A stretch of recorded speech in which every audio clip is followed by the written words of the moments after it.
एक गाउँमा माया नामकी सासू र सरिता नामकी बुहारी बस्दथे। माया परम्परागत सोच भएकी थिइन् भने सरिता शिक्षित र नयाँ विचारकी थिइन्। सुरुमा सासू बुहारी बीच सधैँ भनाभन हुन्थ्यो। एका बिहानै बुहारी सुतेको कोठामा आएर सासू कराउन थाली।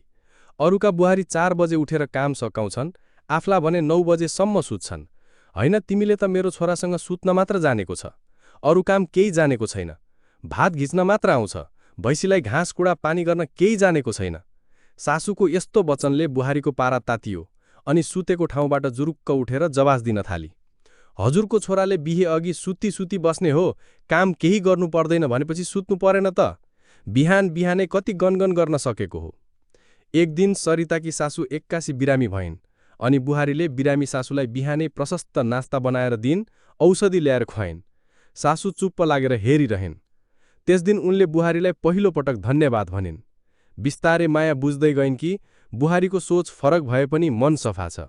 सरिताले पनि बुझे कि परम्परा र संस्कारको पनि आफ्नै मूल्य हुन्छ। अब उनीहरू एक अर्काको कुरा सुन्छन्, मिलेर काम गर्छन्, घर शान्त र रमाइलो भएको छ।